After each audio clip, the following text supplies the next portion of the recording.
우리 앞뒤 좌우에 계신 분들을 돌아보면서 우리 하나님의 성령께서 은혜 주시기를 원합니다. 이렇게 반갑게 한번 우리 옆 사람을 축복해 주십시다. 성령께서 은혜 주시기 원합니다. 오늘 주님의 축복이 넘치는 축복된 예배가 되기를 간절히 바랍니다. 창세기 3장입니다. 닥터 그리피스 토마스라고 하는 사람이 이야기하기를 창세기 3장은 성경 전체의 축이다. axis. 이 창세기 3장이라고 하는 축을 중심으로 해서 이 성경은 이렇게 완전히 전환점을 이루고 있다, 이렇게 이야기를 하고 있습니다. 축이라고 부르기에는 너무 일찍이 성경 전체의 모든 배경을 놓고 볼 때 너무 일찍이 등장하는 축이라고 말할 수 있겠는데, 이 창세기 3장을 축으로 해서 이 성경 속에 나타난 인류 역사는 완전히 반전을 이루게 되는 것을 볼 수 있습니다. 창세기 1장과 2장에서 우리는 무죄한 인간을 봅니다. 세상은 모든 것이 완벽했고 하나님과 인간의 아름다운 사귐이 이 창세기 1장과 2장 가운데 나타나 있는 것을 봅니다. 하지만 4장으로 넘어가면서 우리는 참담한 인간의 실상을 보게 된다는 것이에요.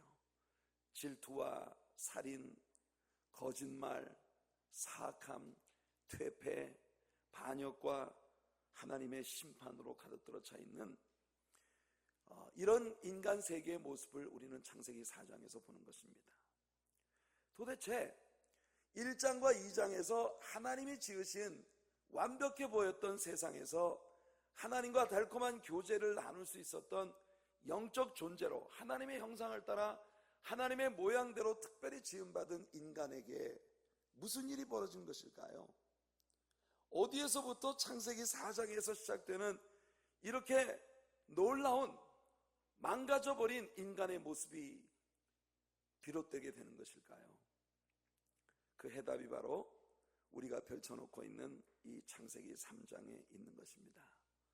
창세기 3장에서 우리는 그리피스 토마스라는 사람이 이야기한 것처럼 성경 전체의 축을 이루고 있는 인간의 타락의 모습을 보게 되는 것이에요. 이 3장은 여러분과 같이 읽지 않고 제가 한 절씩 읽어나가면서 중요한 부분들만 여러분들에게 설명을 해드리도록 하겠습니다. 이미 창세기 3장에서 우리가 제목 설교를 통하여 지지난 주일에 말씀을 함께 나눈 바 있기 때문에, 자, 1절입니다. 여호와 하나님의 지으신 들짐승 중에 뱀이 가장 간교하더라. 뱀이 여자에게 물어 가로되, 자, 뱀이 여자를 선택했습니다. 이게 아주 중요한 부분이에요. 뱀이 사람을 미혹하는데 남자를 선택하지 않고 여자를 선택했다고 하는 것 아주 중요한 포인트입니다.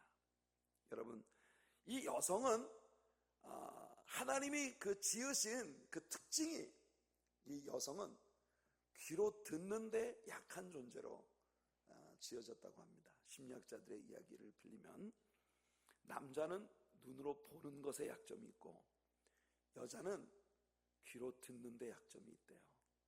그래서 여성의 귀에 아주 달콤한 말로 이렇게 속삭일 때 여성들은 금방 마음을 열게 된다는 것입니다. 남자들은요, 그렇게 속삭이는 그런 어떤 이 달콤한 언어들, 이런 거 별로 흥미 없어요. 그럼 에이 왜 이러노? 남자들은. 근데 남자들은요, 뭐 이쁜 여자가 저기 지나간다면 오, 죄송합니다, 목사가 강단에서 쓰기에 별로 적합지 않은 언어를 사용한 것 같은데 순간적으로. 근데 그게 하나님께서 인간을 지으신 특질이라는 거예요. 그래서 남자는 눈으로 보는 것에서 많은 시험을 받고 여자는 귀로 듣는 것에 많은 시험을 받는다는 거예요. 사탄은 아주 간교하기 때문에 그 간교한 사탄은 사람이 어떤 약점을 가지고 있는지를 너무 잘 안다는 거죠.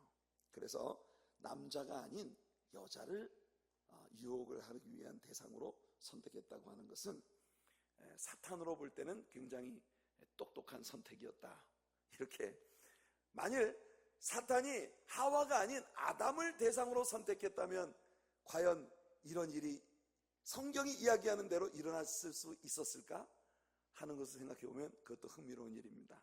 nobody knows. 그렇지만 여하튼 사탄이 하와를 선택했다는 것은 흥미로운 부분이에요. 자, 사탄이 속삭입니다. 하나님이 참으로 너희더러 동산 모든 나무의 실과를 먹지 말라 하시더냐? 간교해요. 굉장히 이 사탄이 이 하와에게 던지고 있는 말을 보면 진리를 이야기하는 것처럼 보이지만 그 안에 아주 교묘하게 하나님의 말씀을 트위스트하고 있는, 교묘하게 하나님 말씀을 왜곡시키고 있는 그런 요소가 들어있는 것을 볼 수 있습니다. 하나님은 동산의 모든 나무의 실과를 먹지 말라 하지 않으셨어요. 이 하와의 마음속에 동산에 있는 모든 나무의 실과를 먹어도 좋지만 오직 선악을 알게 하는 이 나무, 동산 중앙에 있는 저 나무는 내 것이다. 저건 건드리지 말아라 라고 하나님께서 말씀하셨는데, 사탄은 교묘하게 여자의 마음속에 하나님께서 허락하신 그 많은 것보다 금지시키신 그 작은 것을 엄청나게 부각시켜서 이야기를 하는 그런 재주가 있는 거예요. 이게 사탄이 하는 일입니다. 여러분, 사탄에게 미혹을 받으면 사람들은 이런 실수에 빠지기가 쉬워요. 하나님께서 나에게 주신 어마어마하게 많은 축복들이 있는데 그 축복들은 다 까먹어버리고 하나님께서 나에게 이건 해서는 안 되라고 말씀하신 아주 작은 한 가지 부분을 크게 부각시켜서 나는 전혀 행복하지 않아, 나는 행복할 수 없어, 이런 마음을 갖게 만드는 것이 이게 사탄의 도전이라는 것이에요. 여러분들 사탄의 그런 유혹에 절대로 넘어가지 마시길 바랍니다. 자, 사탄이 이렇게 다가와서 상당히 달콤하게 이 여자의 마음을 굉장히 내가 너의 편이야, 편을 들어주는 듯한 이런 논조로 이야기를 하자 여자가 사탄에게 대답합니다. 2절이에요. 여자가 뱀에게 말하되 동산 나무의 실과를 우리가 먹을 수 있으나 동산 중앙에 있는 나무의 실과는 하나님의 말씀에 너희는 먹지도 말고 만지지도 말라 너희가 죽을까 하노라 하셨느니라. 여러분, 하와의 이 답변이 어떻습니까? 사단이 벌써 하와의 마음을 교묘하게, 하나님께서 그녀에게 주신 그 말씀을 교묘하게 왜곡시켜 버렸기 때문에 그 마음에, 하와의 마음이 이미 흔들리기 시작하고 있는 모습을 봅니다. 그것이 뭐냐면 하나님의 말씀을 있는 그대로 이야기하지 않았다는 거예요. 하나님께서 먹지 말라고 하셨는데 먹지도 말고 만지지도 말라, 하나님의 금지하신 부분이 굉장히 부각되고 굉장히 강렬하게 설명이 되고 있는 반면에 그 열매를 먹으면 하나님 분명히 말씀했습니다. You shall surely die. 반드시 죽으리라고 말씀하셨는데 반드시 죽으리라는 그 죄의 결과에 대한 하나님의 선포를 살짝 완화시켜서 이야기하고 있는 모습을 보십시오. 죽을까 하노라. 죽을까 하노라라고 하는 말은 무슨 말입니까? 죽을 수도 있고 운 좋으면 안 죽을 수도 있고 그런 말이에요. 그러니까 하나님께서 금지하신 부분에 대해서 굉장히 부각시켜서 이야기를 하면서 사실은 그 결과로 다가오게 될 하나님의 심판에 대한 경고를 굉장히 약화시켜서 이야기하고 있는 아주 이율배반적인 하나님의 말씀을 그렇게 왜곡시켜서 이야기하고 있는 모습을 보는데, 이 장면은 우리들에게 하나님의 말씀을 정확하게 알지 못하고 대충 알고 있는 것의 위험성이 얼마나 큰가 하는 것을 우리들에게 가르쳐 주는 거예요. 여러분, 하나님의 말씀을 완전하게 아시는 여러분들 되시기 바랍니다. 하나님 말씀을 완전하게 알아야 해요. 대충 알면 안 됩니다. 우리가 이렇게 꼼꼼하게 하나님 말씀을 배워나가는 이유는 여러분들로 하여금 이 시대에 하나님의 진리의 말씀을 완전하게 깨달아 알므로 사탄의 미혹이나 이단의 가문이설에 여러분들이 속지 않기 위하여 진리 위에 든든히 서 있는 하나님의 자녀들이 되는 것이 아주 중요하기 때문에 그렇게 여러분들을 이퀄하기 위한, 여러분들을 그렇게 세워드리기 위한 그런 하나님의 축복의 선물이에요. 아멘. 그러니 여러분 열심히 하나님 말씀을 공부하셔서 하나님 말씀을 대충 아는 사람이 아니라 하나님 말씀을 완전하게 아는 그런 지혜와 은혜가 여러분들에게 있게 되기를 예수님의 이름으로 축복해 드립니다. 자, 4절에 그러니까 이미 하와는 벌써 반쯤 넘어간 거예요. 그 하와가 하나님의 징계에 대해서 완화시켜서 이야기를 하자 뱀이 여자에게 말합니다. 4절을 보시면 뱀이 여자에게 이르되 너희가 결코 죽지 아니하리라. 보세요.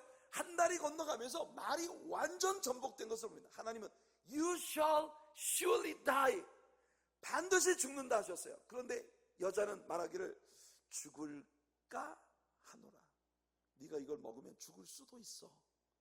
그렇게 말씀하셨다고 했더니 사단이 완전히 반대로 종교를 짓는 거예요. You shall not die. You shall surely die 라고 하나님 말씀하신 것을 You shall not die. 완전 반대되는 개념의 말로 이 말씀을 종결지어버린 것입니다. 너희가 그것을 먹는 날에는 너희 눈이 밝아 하나님과 같이 되어 선악을 알 줄을 하나님이 아심이니라. 하나님께서 너희들에게 이 열매를 금지시키신 이유는 그것을 먹는 날에는 너희가 하나님과 동등한 위치에 올라가게 될까봐. 그래서 하나님이 언제나 너희들은 하나님의 다스림을 받는 자리에 있게 하기 위해 하나님께서 너희들에게 이것을 금지시킨 것이라고 이렇게 사단은 하나님의 의중을 해석을 하고 있는 것입니다. 여자는 듣는데 약한 존재입니다.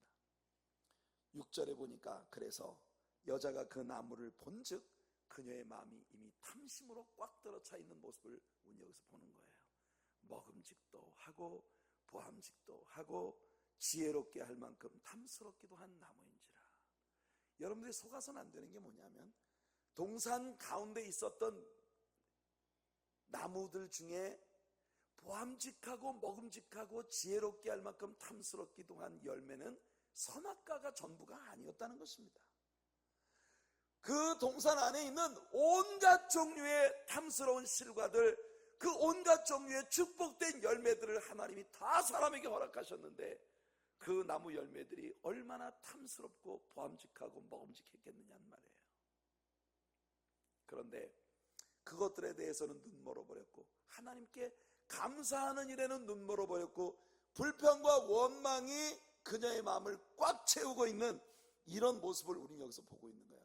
그러니까 그녀의 마음의 변화를 우리는 읽을 수 있어야 하는 것입니다.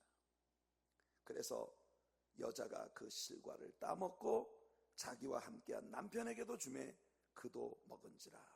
와우, 우린 여기서 아주 중요한 연결고리를 봅니다.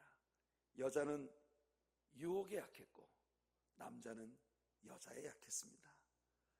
이것이 인류 첫 가족이 하나님 앞에서 범죄를 향해서 걸어가는 그 길목에서 나타났던 연결고리예요.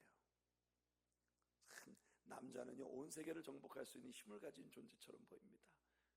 칼을 허리에 차고 호령하는데 뒤에서 여자가 싹 조정하는 대로. 그래서 사람들이 하는 말이 클레오파트라의 코가 조금만 더 낮았어도 세계 역사가 바뀌었을 것이라는 말을 하는 거 아니겠습니까? 흥미로운 이야기죠. 여자는 유혹에 약했고 남자는 여자에게 약했어요. 이 메커니즘이 사실은 오늘날 이 세상에도 그대로 적용되고 있다는 사실을 여러분들은 다 아실 거예요. 특히 제가 뉴욕에 와서 우리 하나님의 교회 성도님들을 보니까 하나님의 교회 성도님들, 특히 남자 성도님들은 모두 여자에 약하더라고요. 굉장히 남자분들이 강하고 아주 이렇게 우월 의식을 갖고 있는 것처럼 보이지만 사실은 아내들에게 굉장히 상당 부분 이렇게 디펜드되어 있는 그런 모습을 볼 때가 있습니다. 뭐 아니라면 말고요. 자, 그래서 7절 보세요. 이에 그들의 눈이 밝아 자기들의 몸이 벗은 줄을 알고. 지금까지는 벗고 있었다는 것이 전혀 문제가 안 됐거든요. 근데 그들이 이 선악과를 먹고 보니 진상을 알게 되었는데 벗은 것이 부끄러움이 됐다는 것입니다. 지난주에 제가 잠시 여러분들에게 말씀을 했던 것처럼 글쎄요, 이 사람들은 옷을 입고 있지 않았지만 어쩌면 그 무죄한 상태에서 하나님과 영광스러운 펠로십이 가능한 영광의 어떤 광채, 이런 것을 입고 있었던 것이 아닐까요? 어떻든 그들은 하나님의 영광과 하나님의 은혜가 완전히 벗겨져 나간 헐벗은 존재가 되었고, 그것이 밝아진 그들의 눈에 띄게 되었다는 것입니다. 잊지 마세요. 차라리 눈 멀고 순진한 것이 낫습니다. 눈이 밝아지고 이미 깨어져 버린 자신을 발견하게 된다는 건 큰 비극이죠. 그게 사단이 인간에게 초래한 일이라는 것이에요.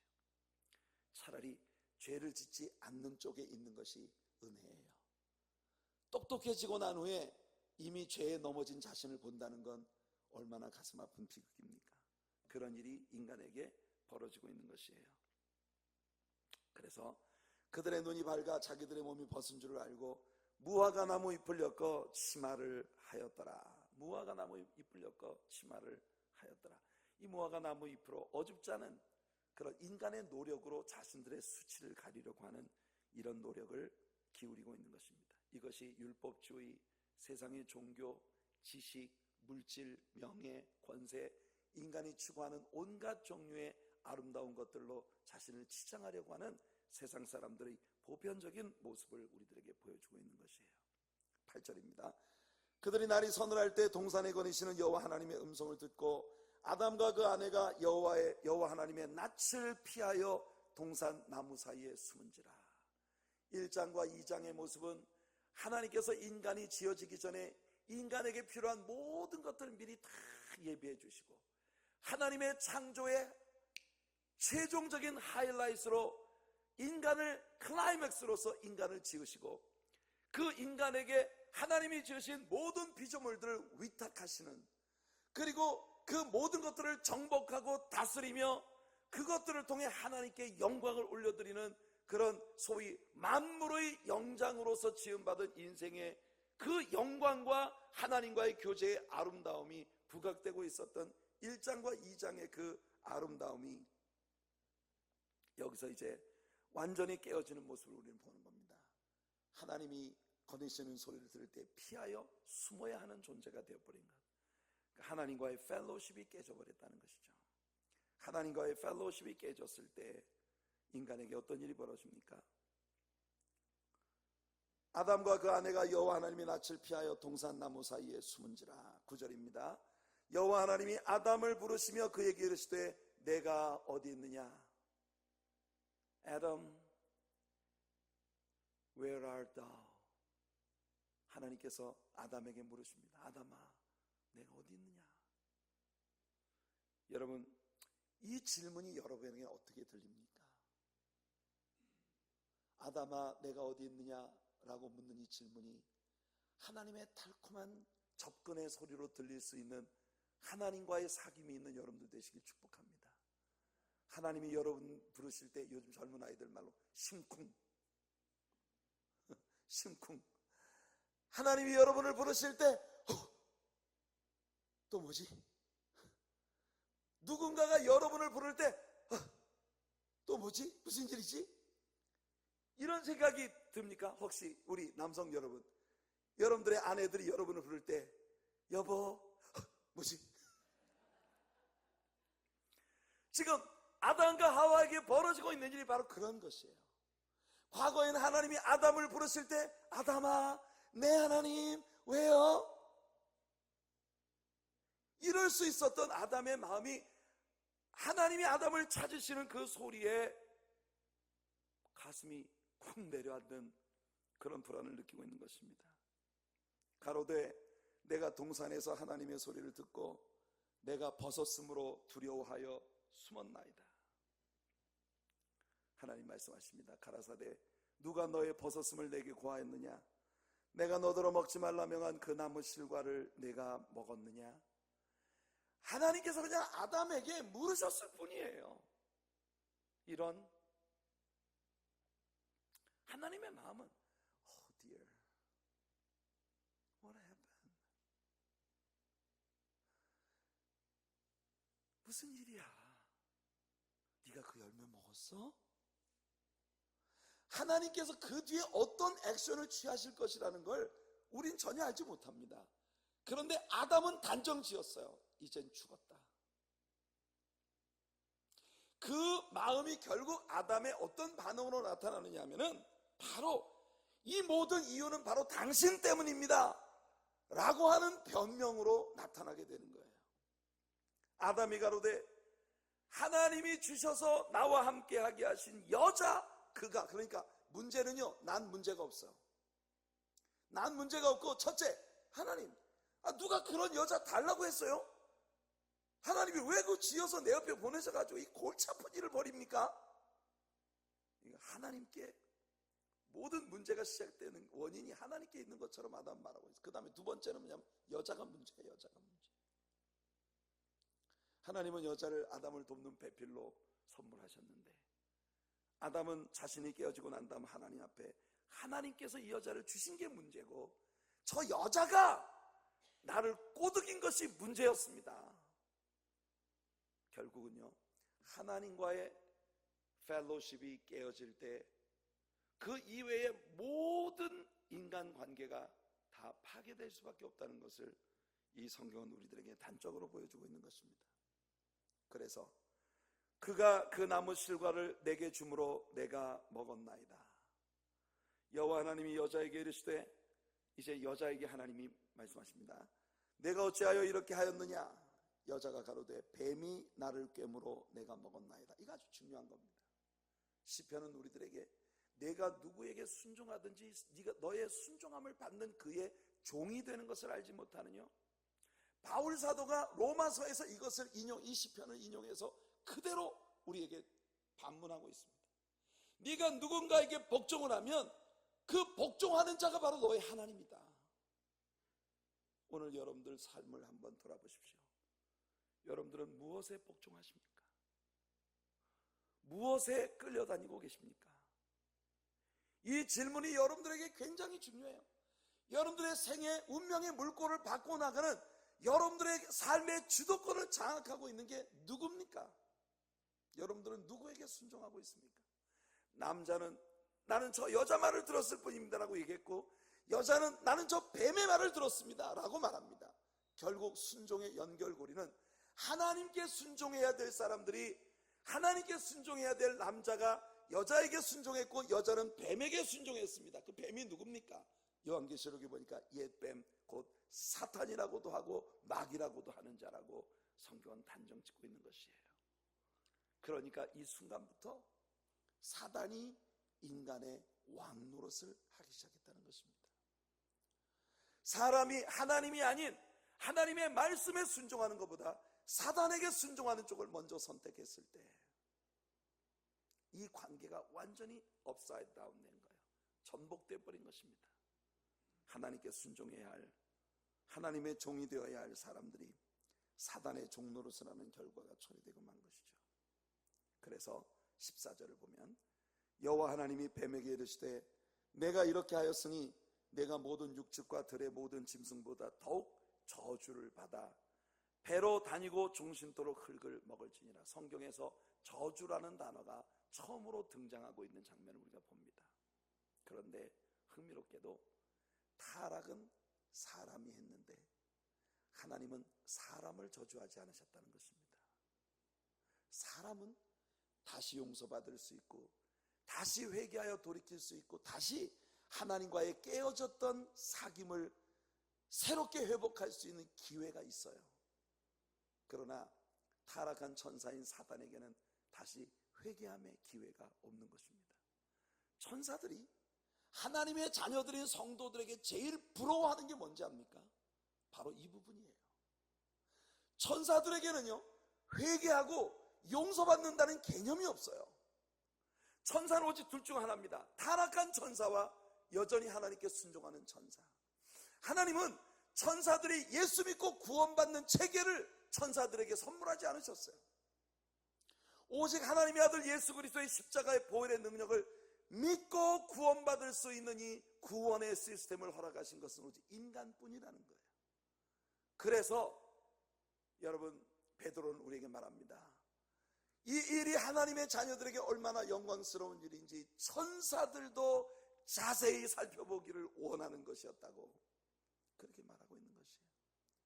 천사들이 너무 부러워해요. 여러분들 천사들이 엄청 부러워하는 존재입니다. 여러분들이 이거 왜 이러십니까? 여러분이 그런 분들이에요. 천사들이 여러분을 얼마나 부러워하는지 아세요? 왜냐하면 하나님은 천사들을 구원하시기 위해 그 아들을 내어주신 적이 없기 때문입니다. 천사들은 구원의 시스템이 없어요. 타락한 천사는 타락한 천사를 끝내 저주를 받고 마는 것이고, 하나님께 순복하는 천사는 지금도 하나님 앞에 쓰임받고 있는 것이에요. 그러나 인간은 그렇지가 않습니다. 인간은 하나님께서 다시 회개하고 다시 하나님께로 돌이킬 수 있는 구원의 시스템을 하나님께 선물 받은 존재들이라는 거예요. 여러분, 이 일에 감사하시기를 바랍니다. 그래서 우리는 언제나 new beginning, new start, 새로운 시작을 할 수 있는 그런 가능성이 있는 존재라는 것이에요. 여러분이 누구를 향하여 어디로 어떻게 돌아서느냐 하는데 모든 것이 달려있는 것입니다. 그래서 내가 육축과 들의 모든 짐승보다 더욱 저주를 받아 배로 다니고 종신토록 흙을 먹을지니라. 15절입니다. 내가 너로 여자와 원수가 되게 하고 너의 후손도 여자의 후손과 원수가 되게 하리니 여자의 후손은 내 머리를 상하게 할 것이요 너는 그의 발꿈치를 상하게 할 것이니라 하시고, 이미 지난주에 말씀드린 것처럼 이 말씀이 성경 가운데 처음으로 선포되는 복음입니다. 여자의 후손, 즉 동정역에서 탄생하실 예수 그리스도가 십자가 위에서 사탄의 머리를 부숴버릴 것을 하나님이 선포하시는 최초의 인간의 구속을 위한 하나님의 아들 예수 그리스도의 죽으심을 정확하게 예언하고 있는 첫 번째 예언이라는 겁니다. 16절이에요. 또 여자에게 이르시되 내가 내게 잉태하는 고통을 크게 더하리니 내가 수고하고 자식을 낳을 것이며 너는 남편을 사모하고 남편은 너를 다스릴 것이니라 하시고, 이 여성이 사단에게 미혹을 받아 남자를 좌지우지했을 때 벌어진 이 일들에 대하여 하나님께서는 여자에게 후회하게 하신 것이에요. 그래서 여성은 언제나 남성을 흠모하고 그리고 남자의 다스림을 받을 때에 진정한 안전과 평화를 누릴 수 있는 그런 존재로 하나님이 만드셨다는 것입니다. 이것이 체계예요. 많은 여성분들 중에 오늘날은 소위 페미니스트들이 이제 여권 신장, 여성 상위, 여성 우월주의 이런 것들을 주장하고 있지만, 사실 남자와 여자의 이 관계에 있어서 하나님이 지으신 체계는 여성은 남자를 돕는 배필로 지어졌고, 또한 타락한 이후에도 여성은 완전하고 강건한 남자를 흠모할 때에 진정한 행복을 느끼는 그런 존재로 하나님이 지으셨다는 것입니다. 남성과 여성의 롤이 다르고 위치가 다 틀려요. 오늘날은 남자와 여자가 다 뒤섞여버린 그런 세상으로 가고 있는데, 이것 역시 하나님의 창조의 질서에 대한 인간의 도전의 한 국면이라고 볼 수 있는 것입니다. 동성연애 말할 수 없는 것이에요. 뒤에 우리가 그 이야기를 다시 하게 될 것입니다. 자, 17절에는 아담에게 말씀하십니다. 아담에게 이르시되 내가 내 아내의 말을 듣고 내가 너더러 먹지 말라 나무 실과를 먹었은즉 땅은 너로 인하여 저주를 받고 너는 종신토록 수고하여야 그 소산을 먹으리라. 그러니까 인간의 타락으로 인해서 저주를 받은 게 딱 두 가지입니다. 첫째는 뱀, 사단이 저주를 받았고, 두 번째는 땅이 저주를 받았어요. 하나님은 인간은 저주하지 않으셨습니다. 인간이 저주를 면했다고 하는 건 하나님의 큰 축복이죠. 18절입니다. 그래서 땅이 내게 가시덤불과 엉겅퀴를 낼 것이라. 너의 먹을 것은 밭의 채소인즉 내가 얼굴에 땀이 흘러야 식물을 먹고 필경은 흙으로 돌아가리니 그 속에서 내가 취함을 입었습니다. 너는 흙이니 흙으로 돌아갈 것이니라 하시니라. 결국 인간의 육체는 흙으로 돌아가고, 인간에게 부여되었던 하나님이 불어넣으신 living soul, 네페시 하야, 이 살아있는 혼이 되었던 인간의 본연의 존재는 하나님께서 지으신 다음 레벨의 세계를 향해 나아가게 되는 것이에요. 이것을 우리가 앞으로 계속해서 배워나가게 될 것입니다. 자, 20절입니다. 아담이 그 아내를 하와라 이름하였으니 그는 모든 산자의 어미가 됨이더라. 여호와 하나님이 아담과 그 아내를 위하여 가죽옷을 지어 입히시니라. 여호와 하나님이 가라사대 보라 이 사람이 선악을 하는 일에 우리 중 하나같이 되었으니 그가 그 손을 들어 생명나무 실과도 따먹고 영생할까 하노라 하시고 여호와 하나님이 에덴 동산에서 그 사람을 내어 보내어 그의 근본된 토지를 갈게 하시니라. 이같이 하나님이 그 사람을 쫓아내시고 에덴 동산 동편에 그룹들과 두루 도는 화영검을 두어 생명나무의 길을 지키게 하시니라. 지난주에 잠시 말씀드렸습니다만은 제가 생각할 때 개인적인 오피니언입니다만은 저는 이 선악과라는 열매 안에 실질적으로 사람을 급속히 노화시키는 그리고 사람을 죽음에 이르게 만드는 어떤 요소가 있었다고 생각합니다. 그 선악과를 먹은 그 순간부터 인간은 육체적으로 파괴되기 시작했어요. 노화 과정을 겪게 되고 점점 죽음을 향해서 가고 있는 그런 존재가 되었다는 것입니다. 그런데 만일 그렇게 죄지은 상태에서 생명나무의 열매를 먹었다면 이것은 저주도 그런 저주가 있을 수 없는 것이에요. 하나님께서 에덴 동산으로 인간이 돌아가지 못하도록 생명나무 열매를 죄지은 이후에 따먹지 못하도록 막으신 것은 인간에게 축복입니다. 왜냐하면 몸은 점점 죽음을 향해 가고 있는데 노화되고 있는데 생명이 그 몸을 떠나는 것을 거부할 때 얼마나 무서운 일들이 이 세상에 벌어지겠어요. 여러분들은 워킹 데드라는 소위 좀비라는 존재를 아시지 않습니까? 물론 영화 속에 나오는 가상의 존재들입니다만은 시체가 걸어다니는 도시에 시체가 걸어다니는 그런 모습들을 보십시오. 교통사고가 나가지고 온몸이 민걸됐는데 영이 그 육체를 떠나기를 거부하면 그렇게 막 완전히 풍비박산난 육체 속에서 여전히 그 영이 살아있다고 한다면 얼마나 끔찍한 모습이에요. 죽음은 타락한 인간에게 하나님과의 영원한 교제를 향해 나아갈 수 있는 하나의 터널입니다. 그러므로 크리스천들에게 죽음은 하나님의 축복 중 하나예요. 왜냐하면 우리는 죽음이라는 터널을 통과해서 하나님과 영원을 함께 보낼 수 있는 다음 레벨의 축복 가운데로 나갈 수 있는 것이기 때문입니다.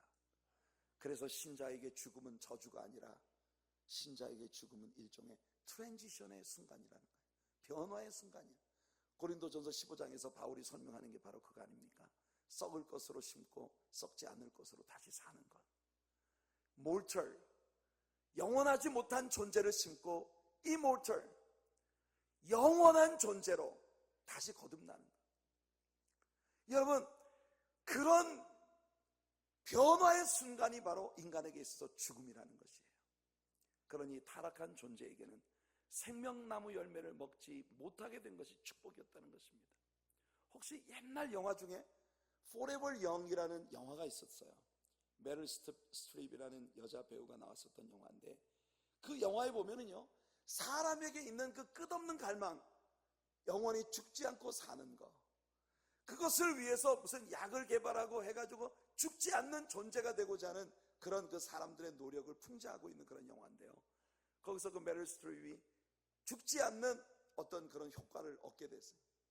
제가 그 영화의 내용을 자세히 기억을 못합니다. 사실은 그 영화를 제가 그때 LA에 살고 있을 때 한국으로 가는 비행기 안에서 거의 졸면서 그 영화를 봤는데, 그 영화의 스토리라인을 사실 정확히 기억은 못하고 있습니다만 하여튼 총을 맞아가지고 여기 구멍이 뻥 뚫렸는데 사람이 죽질 않는 거예요.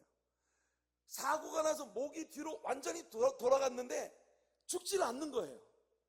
그러니까 그렇게 처참하게 망가진 모습으로 사람들이 거리를 돌아다니고 있다고 하면 생각해 보십시오, 여러분.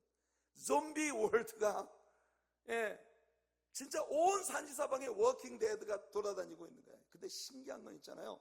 그 좀비 영화에 나오는 좀비들은 항상 똑같은 제스처를 갖고 있습니다. 손을 앞으로 내밀고 꼭 다녀. 뭔가를 잡으려고 하는, 나는 너를 잡으러 갈 거야, 이런 제스처로 항상 다니죠.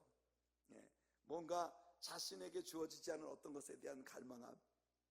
이 여러분, 창세기 3장은 우리들에게 인간의 타락을 보여주었고, 자, 이제 4장을 펼칩니다.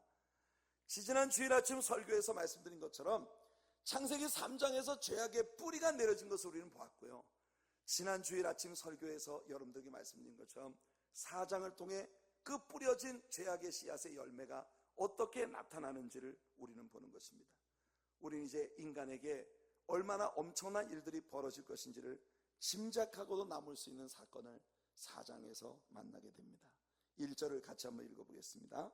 1절입니다. 시작. 아담이 그 아내 하와와 동침하매 하와가 잉태하여 가인을 낳고 이르되 내가 여호와로 말미암아 등남하였다 하니라. 자, 내가 여호와로 말미암아 남자를 얻었다, 등남하였다. 내가 여호와로 말미암아 아들을 낳았다. 이것이 하와가 잉태하여 가인을 낳고 말하기를 내가 아들을 낳았다.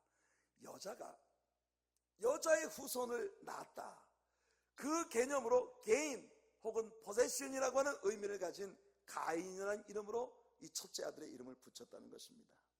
그러니까 아담과 하와는 그들이 낳은 첫째 아들 가인이 하나님께서 말씀하신 창세기 3장 15절에 뱀의 머리를 부술 여자의 후손으로 주어진 아들이라고 생각을 했던 것이에요. 그러나 우리는 이 4장에 나타난 가인과 가인의 후손들의 삶을 통해 그들이 얼마나 타락일로를 걷고 있는가 하는 것을 봅니다. 결국 가인의 삶을 눈여겨보면서 아담과 하와는 그가 하나님이 약속하신 아들이 아니었다는 것을 발견하게 되고 그 허탈감이 둘째 아들을 낳았을 때 둘째 아들의 이름에 고스란히 반영이 되었다는 것입니다. 2절부터 4절까지 같이 읽어보겠습니다. 시작. 그가 또 가인의 아우 아벨을 낳았는데 아벨은 양치는 자였고 가인은 농사하는 자였더라. 세월이 지난 후에 가인은 땅의 소산으로 제물을 삼아 여호와께 드렸고 아벨은 자기도 양의 첫 새끼와 그 기름으로 드렸더니 여호와께서 아벨과 그 제물은 연락하셨으나, 지난 주일 설교에서 가장 중요한 포인트가 바로 이 부분이었어요. 아벨과 그 제물은 연락하셨으나, 그러니까 아벨이 하나님께 드린 제물이 연락되기 전에 아벨 자신이 이미 하나님께 받아들여졌다는 것이에요. 그렇다면 아벨이 하나님께 가지고 나오는 어떤 제물이라도 우리 하나님 그것을 기쁘게 받으셨을 것이고, 설령 그 손에 하나님께 제물을 아무것도 드릴 수 없었다 손치더라도 하나님 그 자체로 스바냐 3장에서 선포하고 있는 것처럼 기쁨을 이기지 못하여 하셨을 것이라는 거예요. 그러나 그 뒤에 이어지는 구절을 보세요. 지난 주일 아침 설교를 상기하면서 5절을 읽어보시기 바랍니다. 시작. 가인과 그 제물은 연락하지 아니하신지라. 가인이 심히 분하여 안색이 변하니. 여기 안색이 변했다라고 하는 표현이 저는 참 흥미로운 표현입니다. 생을 살아가다 보면 안색이 변하는 경험을 많이 하게 됩니다. 때때로는 내 안색이 변할 때도 있고, 때로는 내가 너무나 사랑하고 신뢰하는 사람의 안색이 갑자기 변해버리는 때가 있을 수 있어요. 참 한때 너무나 사랑하고 마음을 주고 마음을 나누었던 사람의 그 마음이 딱딱하게 굳어져서 그 얼굴의 안색이 변하여 나를 바라보는 시선이 경멸스러운 그런 눈이거나, 혹은 나하고 아무 관계도 없는 사람처럼 정말 소닥보듯 그렇게 쳐다보는 냉정하게 이를 데 없는 그런 눈길로 변했다고 할 때 이것처럼 사람의 마음을 찢어놓는 일은 없을 것이에요. 그렇지 않겠습니까? 안색이 변했다. 이것은 완전히 그 마음이 차갑게 식어버린 그런 상태를 우리들에게 대변해주고 있는 이야기예요. 가인과 그 제물은 연락지 않았습니다. 하나님께 받아들여지지 않았을 때 가인의 마음은 싸늘하게 식어버렸다는 것입니다. 자, 6절 7절을 읽어보겠습니다. 6절 7절입니다. 시작. 여호와께서 가인에게 이르시되 내가 분하여 함은 어찌미며 안색이 변함은 어찌미뇨. 내가 선을 행하면 어찌 낯을 들지 못하겠느냐. 선을 행치 아니하면 죄가 문에 엎드리느니라. 죄의 소원은 내게 있으나 너는 죄를 다스릴지니라. 이 두 구절을 통해서 우리는 가인의 제사가 하나님께 연락되지 못했던 분명한 이유를 발견하게 되는 것이에요. 그게 뭐냐? 가인에게는 죄 문제가 있었다는 것입니다.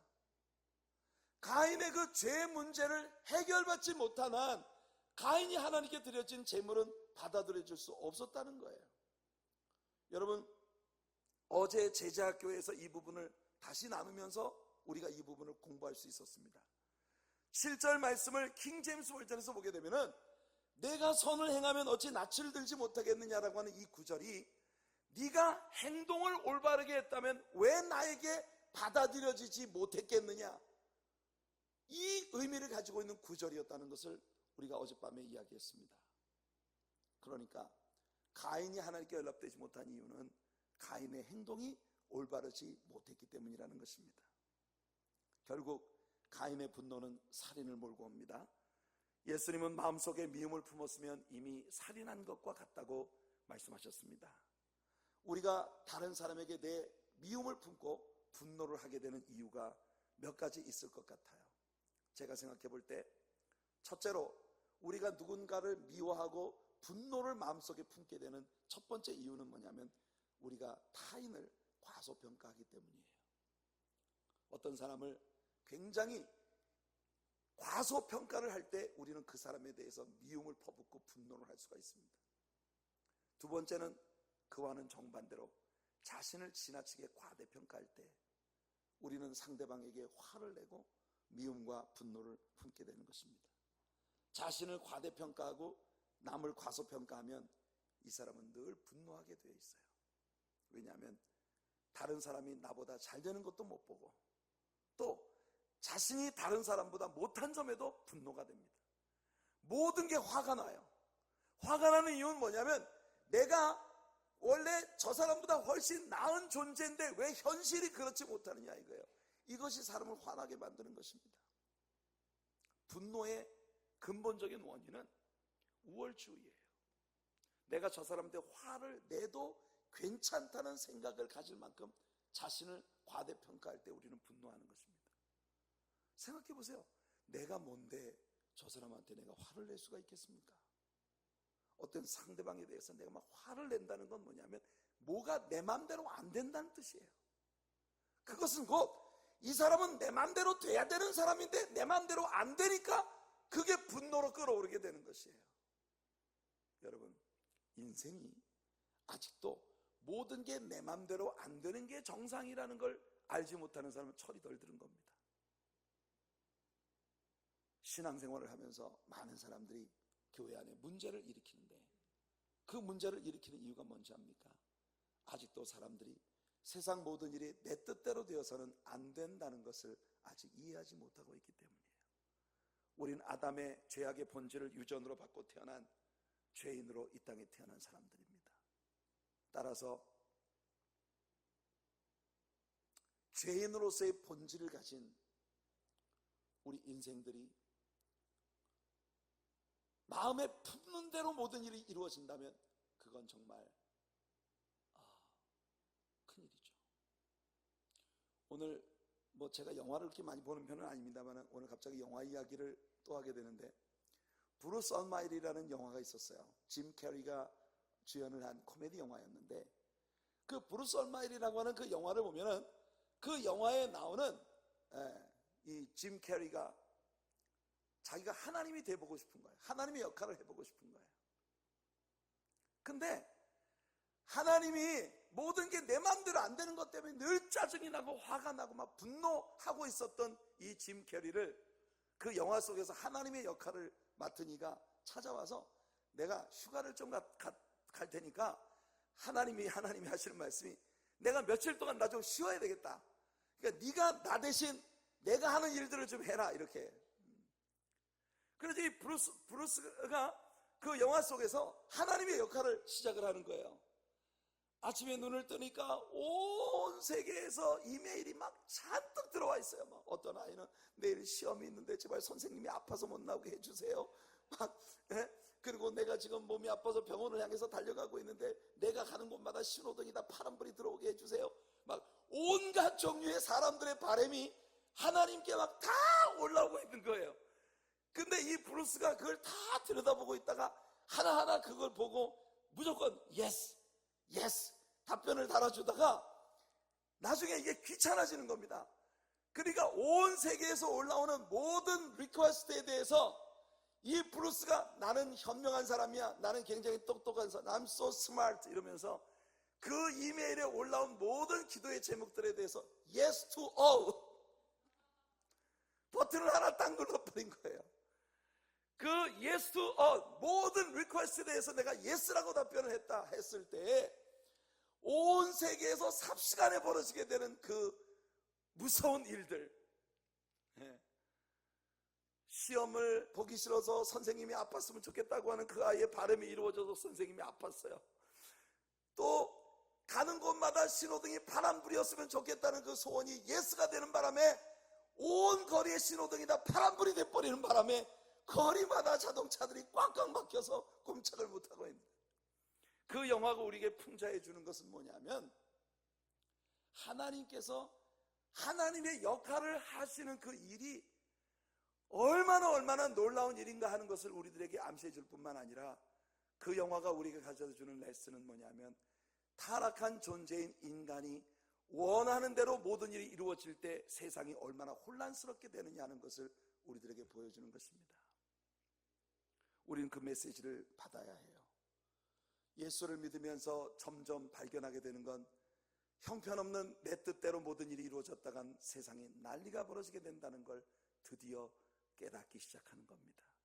그래서 내 뜻대로 마우시고 아버지의 뜻대로 되기를 원하나이다.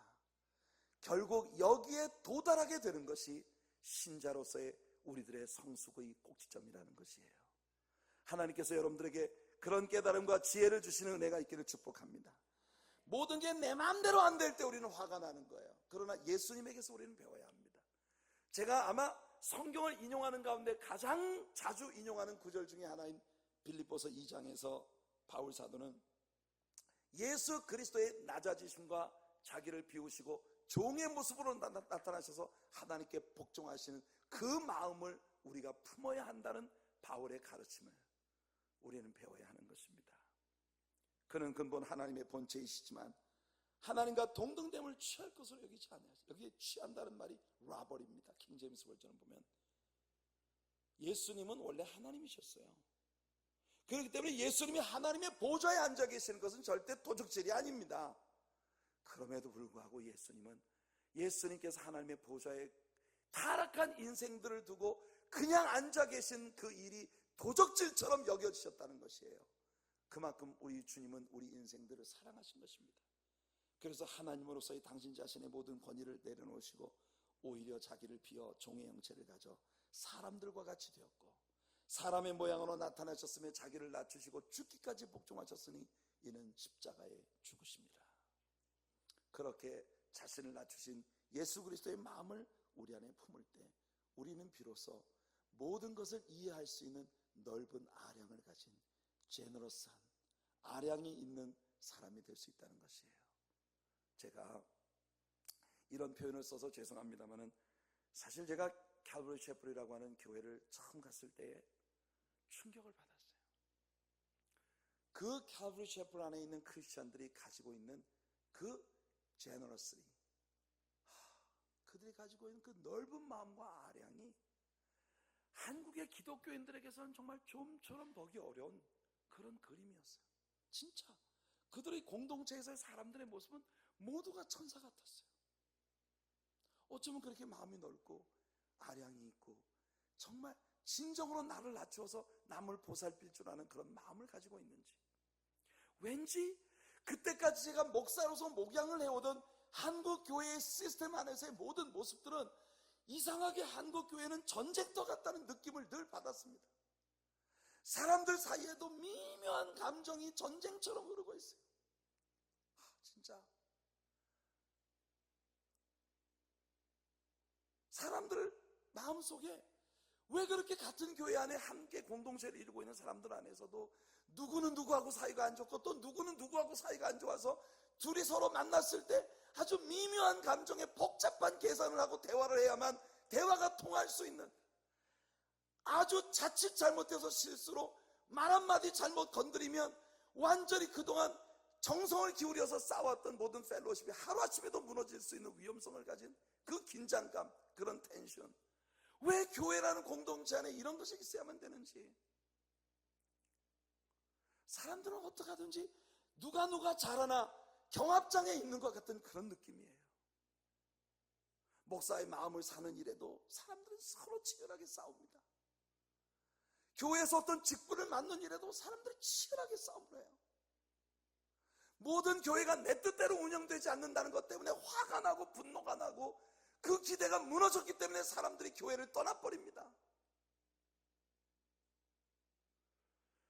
왜 우리는 현실적으로 믿고 있는 말씀의 이상대로 변화되는 자신을 볼 수 없는 것일까요?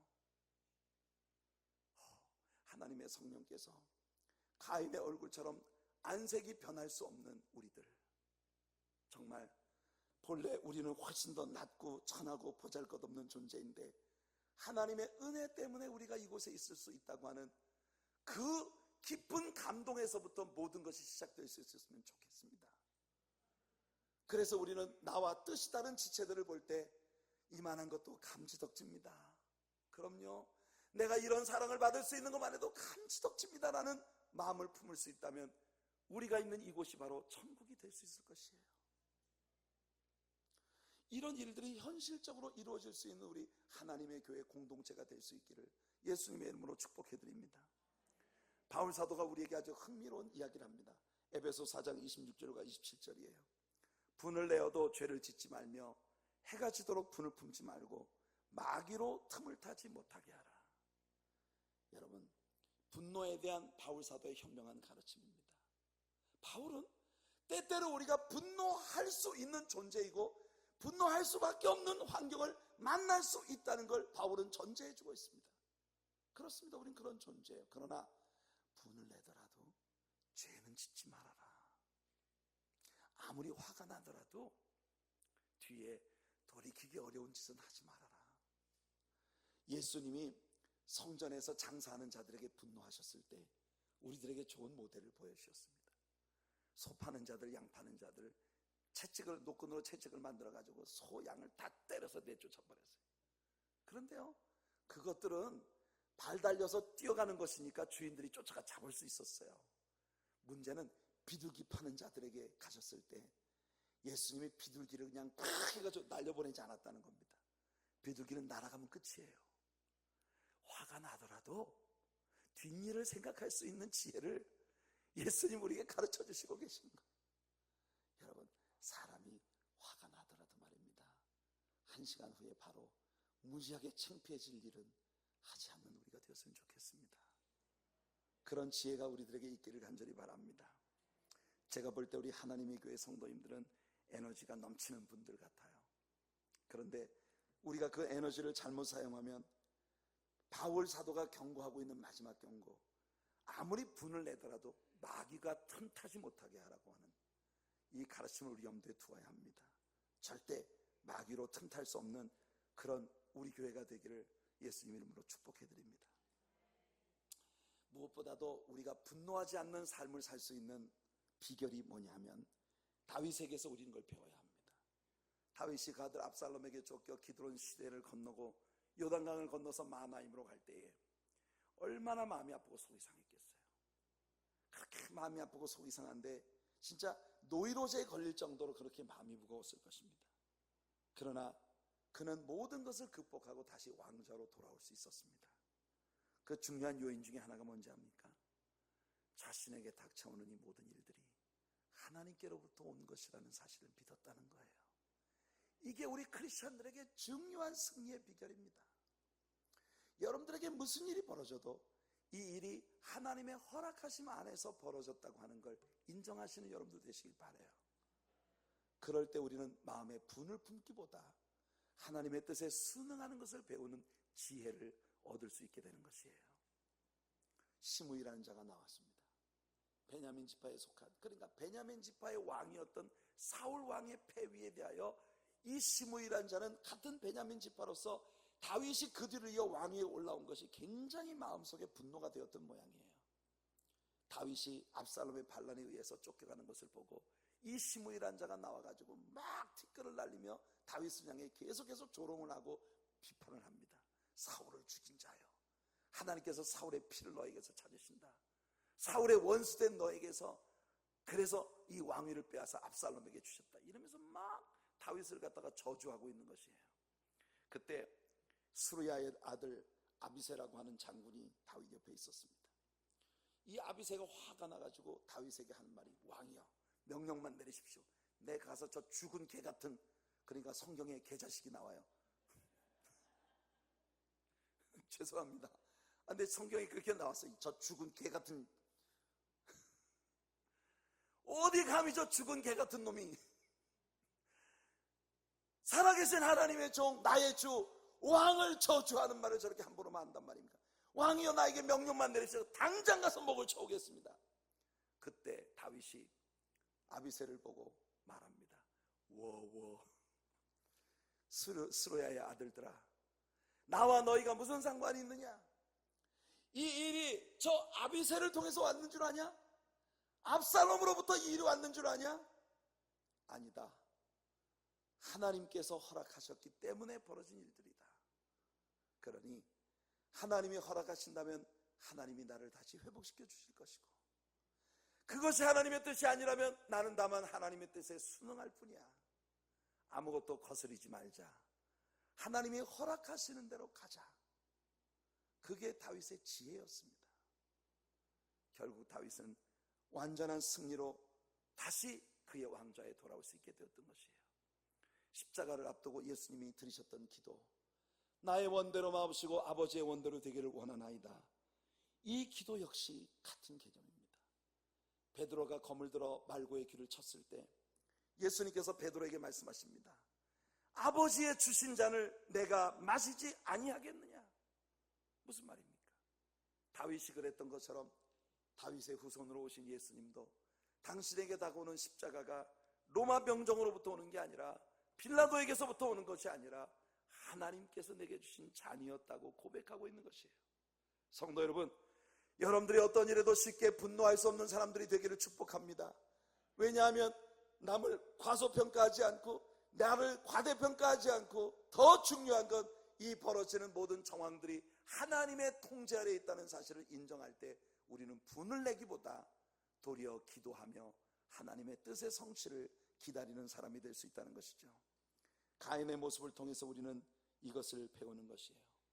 오늘 본문에서 우리는 하나님께서 주신 아주 재미있는 말씀 한 구절을 봅니다. 그것은 뭐냐면, 선을 행하지 아니하면 죄가 문에 엎드리느니라 하는 것이에요.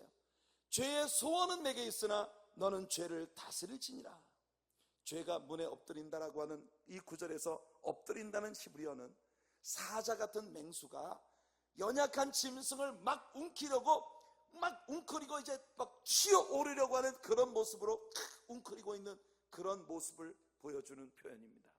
독사가, 코브라가 이제 맹독을 품고 공격을 하기 위해서 또아리를 잔뜩 들고 튀어나갈 준비를 하고 있는 그런 그 웅크림. 사단과 죄는 언제나 우리 하나님을 믿는 자녀들을 공격하기 위해서 그렇게 잔뜩 준비를 하고 웅크리고 있다는 것이에요. 그 죄가 우리를 삼켜버리지 못하도록 우리는 죄를 대적하는 자가 되어야 한다는 것입니다. 그래서 히브리서 12장 1절에 모든 얽매이기 쉬운 죄를 벗어버려라 라고 우리를 권고하고 있는 것이에요. 죄는 틈만 나면 우리를 삼키려고 호시탐탐 노리고 있습니다. 사단은 우리들의 마음속에 죄의 소원을 자꾸만 심어줍니다. 그러나 하나님은 우리들에게 그 소원을 따라 살지 말고 죄를 배척하라는 것이에요. 우리 능력으로는 죄를 다스릴 수가 없어요. 아무리 결심하고 아무리 다짐을 해봐도 우리의 능력으로는 이길 수가 없습니다. 오직 하나님의 도우심이 우리에게 필요한 것이죠. 8절을 같이 읽어보겠습니다. 시작. 가인이 그 아우 아벨에게 고하니라. 그 후 그들이 들에 있을 때 가인이 그 아우 아벨을 쳐 죽이니라.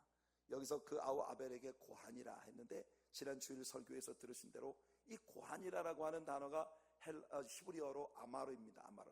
이 아마르라고 하는 동사가 칼 동사, 즉 자동사로 쓰여질 때에는 intentionally, 의도적으로, 일부러 아주 고의적으로 뭔가를 꾸미거나 또는 거부할 수 없는 명령을 내린다는 그런 개념을 가지고 있어요. 그러니까 가인은 의도적으로 아벨을 죽이기 위해 아벨과 어떤 장소에서 만나자고 약속을 했고, 9절을 읽겠습니다. 시작. 여호와께서 가인에게 이르시되 내 아우 아벨이 어디 있느냐?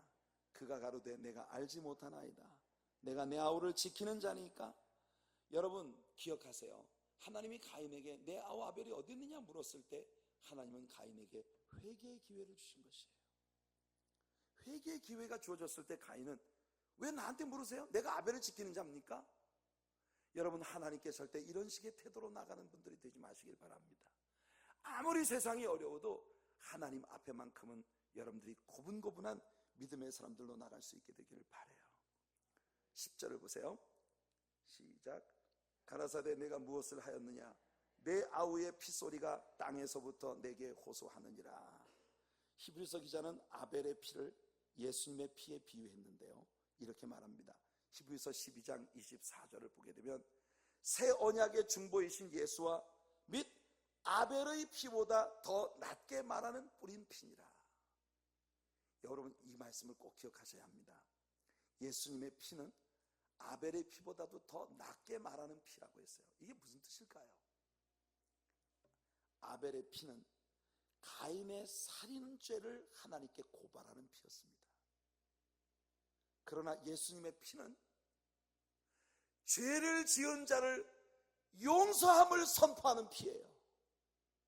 그래서 예수님의 피는 아벨의 피보다도 더 나은 새 언약의 중보이신 예수님의 피라는 것이에요. 그 예수님의 보혈로 말미암아 우리는 하나님께로 나아갈 자격을 얻게 된 것입니다. 아벨의 피는 율법의 피와 같아요. 그 아벨의 피는 우리들의 죄를 하나님께 고발하는 피입니다. 그러나 십자가 위에 우리를 위해 흘리신 예수님의 피는 고발되어진 그 모든 죄를 용서하시는 피예요. 그래서 예수님의 피는 아벨의 피보다 더 나은 피인 것입니다. 그래서 이제 살인자 가인에게 아벨의 고발로 인하여 저주가 선포되는데요, 15절까지 읽고 오늘 여기까지만 하겠습니다. 15절까지 11절부터 15절 시작. 땅이 그 입을 벌려 내 손에서부터 내 아우의 피를 받았은즉 내가 땅에서 저주를 받으리니 내가 밭가라도 땅이 다시는 그 효력을 내게 주지 아니할 것이요 너는 땅에서 피하며 유리하는 자가 되리라. 가인이 여호와께 고하되 내 죄벌이 너무 중하여 견딜 수 없나이다. 주께서 오늘 지면에서 나를 쫓아내시온즉 내가 주의 낯을 배웁지 못하리니 내가 땅에서 피하며 유리하는 자가 될지라. 물은 나를 만나는 자가 나를 죽이겠나이다. 여호와께서 그에게 이르시되 그렇지 않다. 가인을 죽이는 자는 벌을 7배나 받으리라 하시고 가인에게 표를 주사 만나는 누구에게든지 죽임을 면케 하시니라. 여러분, 가인은 땅에서 유리하는 방랑자가 되었습니다. 중요한 사실은 13절에 자신의 죄벌이 자신에게 너무 무거운 부담으로 다가오고 있는데 불행스럽게도 가인은 그 죄를 하나님 앞에 회개하고 용서받지 못했다는 것이에요. 죄책감이 무거우면 하나님 앞에 쏟아놓고 용서받으면 되는데 결국은 그는 하나님의 낯을 피하여 유리하는 자가 되고 마는 것입니다. 하나님은 가인의 그 징벌이 너무 무거워 견딜 수 없는, 사람들이 나를 만나면 죽일 것이라는 그런 마음을 가지고 있는 가인에게 일정한 표를 주셨다고 말씀합니다. 글쎄요, 저는 이 표가 어떤 종류의 표인지 모르겠습니다. 왜냐하면 성경이 침묵하고 있기 때문에 그 징표가 어떤 것인지 전 잘 모르겠어요. 그러나 아무튼 하나님께서는 가인을 죽이는 자는 살인죄를 그에게 더할 것이라고 하는 말씀을 하고 계십니다. 로마서에서 바울사도는 말합니다. 죄인을 심판하는 것은 하나님의 몫이라는 것을. 그래서 우리는 남을 판단하고 정죄하는 자가 되지 말고 다만 우리 자신을 돌아보아 내 자신이 그와 같은 죄에 빠지지 않도록 주의하라는 것이 우리 주님의 가르침이죠.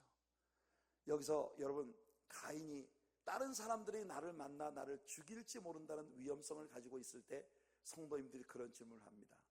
목사님, 이때 아담과 하와가 있고 가인과 아벨인데 아벨은 죽었고 그 가인이 방랑자가 되어서 세상을 유리할 때에 가인을 죽일까 무서운 그 사람들이 누구죠? 이런 질문을 하는 사람들이 있어요. 여러분, 성경은 우리들에게 모든 인물을 다 보여주고 있지 않습니다. 쉽게 말해서 아담이 낳은 자녀가 몇 명이었는지 우리는 알 수 없습니다. 왜냐하면 아담이 130살부터 아이를 낳기 시작해서 930세로 죽을 때까지 자녀를 낳으며 930세를 향수하고 죽었더라. 그러니까 130살부터 아이를 낳기 시작해서 글쎄요 700살까지 아이를 낳는지 800살까지 아이를 낳는지 우리는 몰라요. 성경은 모든 인류 가운데 메시아의 계보를 우리에게 소개해 주기 위해서 필요한 계보들만을 선별해서 우리들에게 보여주고 있는 것이에요. 그래서 성경에 나타난 인물들이 세상에 살았던 모든 사람을 다루고 있는 게 아니라는 겁니다. 그리고 가인과 아벨의 나이 차이가 몇 살이나 나는지 성경은 우리들에게 얘기해 주고 있잖아요.